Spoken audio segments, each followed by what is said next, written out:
Carlson heaving one down the sideline, and he's got Cass Allen over the top. Big side down the sideline. Touchdown! His signature move and his signature performance. Allen, big ball one more time. 58 yards this time. You're listening to the Bruin Bible. This is your host, Will Decker, bringing you UCLA football content all throughout the year for LA Football Network.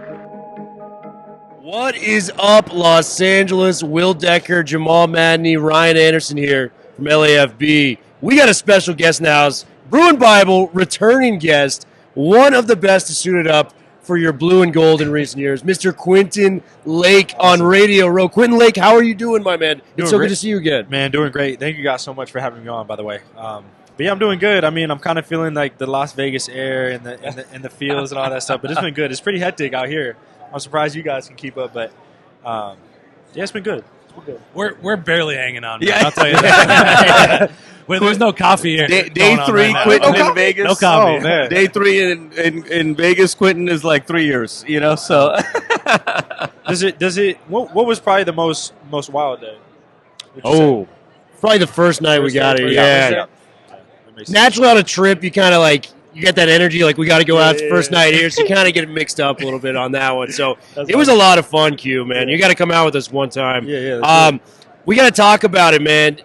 Your coach, Chip, it's kind of in a situation where we don't know what's going on. I'm not going to ask you to say what's going on there, but what were some of the good things that he did for you as a football player in terms of your development going to the Rams? I think the biggest thing is he treated me like a pro. Yeah. That's what you want as a coach, you know. Or especially as a player, you know, you want somebody that's going to treat you like a pro to get you ready, especially if you have dreams and aspirations to go to that next level. So, obviously, I don't really know what's going on right now, but you know, my relationship with him was really good. He treated me like a pro, was very consistent in the way he coached me. So I got nothing but respect and high praise for him. So, I mean, I loved him as a coach. Yeah. And unfortunately, some things are going on, but you know, nothing but respect for how he treated me and how he prepared me to get ready for, you know, my career in the NFL. Oh, that's fantastic to hear, Q. And segueing, you know, from obviously a great run at UCLA to now a couple of years with the Rams, and we've been so proud of you as Bruins watching you succeed. And Q, tell us a little bit about this season. And you know, not much was expected. Supposed to be a rebuilding year, and so how did it just unfold from your vantage point? And then second, what are you looking to improve upon in terms of your development in the offseason going into 24? Yeah, and I got a crazy story about development too. But, so obviously, like you guys said, and like a lot of people not a lot of people expected a lot from us, but within the building, we expected a lot for ourselves. Yeah. And it was fun, man. We had a lot of young guys do a lot of big things. Puka Nacua, Kyron Williams, guys on the defense side, Byron Young, Kobe Turner. Oh my gosh, yeah, Kobe. They did a fantastic job, especially, you know, coming into the league. Sometimes it's a really hard transition dealing with that. So, yeah, it was great. It was good to see, you know, all the young guys develop and not only have, you know, good play, but get the honors and accolades that they did. You know, get All-Pro, get Pro Bowl and stuff like that. So it was a blessing. It puts a smile on my face as a later round pick to see these guys succeed and get all the praise and notoriety that they need to. But yeah, I'm glad I was able to fit my role. Be a figure piece on that defensive side was huge for us this year. And like you said, you mentioned what are you going to do this offseason? How are you going to prepare yourself for this next season? And right now, I'm taking Taekwondo. Whoa! Okay. Yeah. So taking Taekwondo with my girlfriend. It's huge for leg strength, core strength, mobility, flexibility. So just kind of little cross training that me and my girlfriend are doing. It's been wonderful, bro. It's been awesome. We actually have a black belt on our staff. Stop! Danny Dubs. Yeah, Danny is a black belt. Danny, you a black belt? I heard you're a black belt. Black belt. And what Marshall Taekwondo? I'm taking Taekwondo right now. I was telling the guys I'm taking it right now. It's flexibility, core strength, mobility. It's been really good so far. So. Until I was like 16. Weird telling people I was like Mr. Wolkenstein at 13. Were you able to do the splits? Yeah. You were? I'm still trying to get there. Hips are a little too tight. Yeah. He was a man among boys. Mr. Wolkenstein at 13. So, speaking of your role on the team, it kind of shifted this last year. It did, man. I was playing. moved to nickel corner. At first, it was a dime linebacker, or dime money, dime DB. Then it was safety. Then it was nickel in one package. Then nickel, then safety, and then safety and nickel in the same game. So, What's that like? What's that transition like? How do you wrap your mind around that? I mean, it was good. I mean, it was honestly an honor to show my versatility, but honestly, how much the coaches trusted me. And that was a big thing to have. I would love to ask you about coaches, but continue. Yeah, have the coaches trust me to be able to move from safety to nickel or nickel to safety within a game. But a lot of it comes down to film study and having the coaches trust you. And it was fun, being in different spots. I kind of like my football comparison. Not that I want to compare myself to somebody, but really like Kyle Hamilton, what he was doing on the Ravens defense. I felt like I had this similar role to what he was doing on the Rams defense. It was fun, man. It was fun. Being able to blitz, cover, be back there, coming out of the half, coming out of the middle of the field. It was fun. It was a good time. Yeah. So the Rams built an incredible defensive coaching staff. Yeah. Coach Ra's gone now. I was sad. Jimmy Lake's gone now. Yeah, I was sad. I was like, man, we're getting poached. Yeah. We're getting poached. But, I mean, it's a credit, one, for McVay to develop the guys, but also, two, the coaches deserve every opportunity that they get. Coach Lake, Coach Morris, those are two of the best coaches I've been around. Obviously, Coach Lake has had experience at Washington. Coach Morris had experience in Atlanta, had experience on Washington, and now is getting his well-deserved position to be the head coach of the Atlanta Falcons. So, I'm kind of excited. Like, you kind of want to be a little Falcons fan, but it's hard not to root for that guy. It's hard not to. I'm excited to see what they do this year. Yeah. Well, and so your first year, no Aubrey Pleasant. Yeah. Aubrey Pleasant comes back to the Rams. What does he bring? I mean, he's been great. He's brought an energy that we needed, a mentality that we needed, especially with a young group of guys that we had in the defensive backfield. He's been great, man. He's super energetic. Takes football and coaching so seriously and puts the work in. And as a player, that's what you want to see. You want to see a coach put the work in, especially with a guy that works hard as myself. You want to see a coach do the same thing. So it's been great. He helped us a lot. And he gave us a mentality that, whatever the outside noise said, it's about us in the building. So it's been good. Do you keep track of your UCLA buddies and what they're doing in the NFL? Of course. DTR's getting to start Charbonnet in your division right now with the Seahawks. Bobo making some plays too. Talk to me about what that's been like to follow some of your buddies back from the Westwood days and how they're doing now. Yeah, not only has it been fun to watch them and follow them, but been fun to play against them too. Yeah. Unfortunately, when we played the Browns, it was DT was supposed to play. He was under concussion protocol, and I was dealing with a little injury myself. So it kind of sucked. I got to talk to him that week, but it was fun to catch up. And going against Zach was fun. Oh, man. 2 times a year. I mean, he's a bowling ball.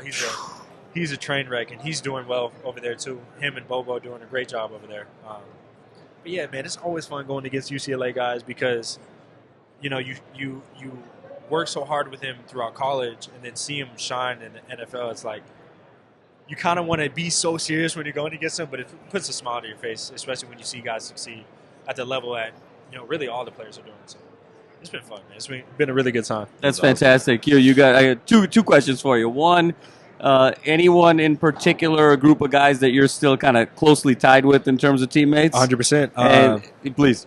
Oh, no, so there are a couple group of guys I play video games with. Okay. Strictly. Oh, okay. And then, obviously, guys like Dorian, Zach, those guys, John Gaines, he's a offensive guard for the Cardinals right now. Missed a lot of time this season, didn't he? Yeah, he did. He tore his ACL, which is unfortunate. And then Antonio Mafi, who's playing the Patriots. You kind of stay connected to those guys, and it's been great. It's been great. Those are all guys, you reach out to, you connect with. So, and then you have your separate guys that may not have opportunities in the NFL or still in college. Man, I play video games with them all the time. So that's amazing. Yeah. Q, from your vantage point, obviously number of years at UCLA and now with the Rams, given your role, how do you see kind of the evolution of the college game versus the pro game from your positional standpoint? And were there specific things at UCLA that maybe helped you prepare for what you're seeing now today in the pro game? Yeah, the biggest difference in terms of players specifically, when we talk about that, is the quarterbacks. almost every quarterback in this league can make every single throw. And that's the biggest difference from college to the NFL is you're going against high-caliber guys each and every week, especially in my division, too. You got guys like Geno Smith, Kyler Murray, who's dynamic, Brock Purdy, who's doing a really good job over there, obviously, and with the 49ers. But I would say in terms of the player, obviously you have freak athletes at every position, but specifically I would say the quarterbacks. And then just overall, what I took personally from UCLA to the Rams is a little acronym is your alignment, your assignment, and your technique. Those are three things that kind of have helped me play faster because obviously the game is a little bit faster in the NFL, but those are three things. Assignment, what's the coverage? What coverage are you playing? Your alignment, hey, am I inside or outside leverage based off that coverage? And then your technique, hey, am I going to play off? Do I want to show a little bit of, hey, I'm blitzing? Do I want to play press coverage? And those three things, especially pre-snap, help me all the time. So those are things I learned, especially at UCLA, which I took to the league, and it's been helping me a lot. Oh, that's fantastic. It's been awesome, man. Yeah, I guess what makes the Rams so good at preparing their players, because you alluded to it when we were talking off camera, it's instant impact. I mean, Puka was one of the best receivers in the league this year. Avila's among the best guards within the NFC. Yeah. You got Kobe Durant as one of the best defensive tackles lying next to a guy like Aaron Donald. Yeah. What makes them so good? Because you come in right away play. Kyron Williams, really his first-year play. It's unbelievable what they're able to do in development. Yeah, a lot of it has to do with our coaches. Yeah. We have a great coaching staff. And like we talked about before, obviously they're getting opportunities, much well-deserved opportunities elsewhere. But it goes to show that, they did a really good job on the Rams. And I think the biggest thing is the coaches don't coach everybody the same. They coach to your strengths. Yeah. Coach Aubrey Pleasant isn't going to coach me the same way as he is Kobe Durant or Russ Cease or Jordan Fuller, whoever is in our secondary. And I think that's what really helps us take our game to the next level is, coaching to our strengths. And obviously it showed this year. Coach McVay coached to Kyron's strength, coached to Puka's strength, coached to Stafford's strength, even though, he can do whatever back there and it'll work. But, yeah, man, it's been great. Like I said, great group of coaches, great group of players, great group of, staff in general. I think the Rams is the best organization to be in terms of just hospitality. Oh, totally, yeah. But, yeah, man, it's been fun. It's been fun. I'm excited to see what we're going to do this upcoming year. Man, it's only going to be going up strong. Yeah. Quentin, you've been such an awesome guest. I got one more question for you. Are we going to see you at the Rose Bowl in the first year of the Big Ten for UCLA next say year? Yes. Spoiler alert, say yes. Yeah, we need you back, bro. Totally right. We need you back, man. Yeah, that transition was crazy, Yeah. Yeah. It's crazy because the reason why I think it's interesting, and yes, obviously, let me answer your question again. I'll make an appearance. We love it. But you go from having such a competitive year in the Pac-12 to just breaking it up. And I was sad because I was like, you had, Penix and Bo Nix and Caleb Williams, and all these top-tier guys. Oregon had a really good year. Washington had a really good year. You have high-caliber guys in all these positions. It was sad to see this really hyper-competitive division get broken up. I'm excited. I can't say I'm not excited for it because I am excited for the move. It's going to be great, especially for the notoriety coming to different programs and the social media that's going to come to the programs. But it was sad to see such a competitive year. Like you just miss the Pac-12. The Pac-12 is so strong. Yeah, it's iconic, man. It sucks, Yeah. Would you have enjoyed playing in the Big Ten, given kind of your role and your position? No. Yeah. too cold, and then you got to think about this. If I had to get ready for a test or something like that, if I got finals or midterms, and then I got to take a 5-hour flight every other week, that's tough. So conference games in Maryland, man. Yeah. True Southern California guy right here. I would too cold. I've been in Southern California for 6 years. I don't want to go. It's too cold for me now. So on the Rams defense, a lot of young guys. Who are the guys that really emerged as some of the leaders on the Rams defense? I got one guy. Obviously, you can say Aaron Donald. Yeah. Ernest Jones, man. Oh, he's so underrated. So underrated. And he was huge for us this year in terms of team morale, not only, but obviously his play. We know that. He broke the franchise record in tackles this year. But just his vocal leadership. Sacks. Yeah, his vocal leadership, the energy that he brings to the team was was critical for us this year. And that's a player I think that goes under the radar, especially for the Rams, because of other guys had success. Man, Ernest Jones had one hell of a year, and I can't wait to see what he does this upcoming year and hopefully for years to come. Yeah, man. Well, I just am so grateful you came on, man. Thanks We are so part of the much. UCLA and Rams community. We're both so proud of you, man, and what you've absolutely. achieved. So thank you so much for going on, Q Lake. It thank- means the world, man. Yeah, thank you guys Thanks so for much, having Q, and best Absolutely. of luck on the upcoming season. me. No, I appreciate that. Thank you guys. LA Football Network, we are out. Robinson, heaving one down the sideline, and he's got Carson over the top. Big down the sideline. Touchdown. His signature move and his signature performance. Allen, big ball one more time. 58 yards this time. You're listening to the Bruin Bible. This is your host, Will Decker, bringing you UCLA football content all throughout the year for LA Football Network.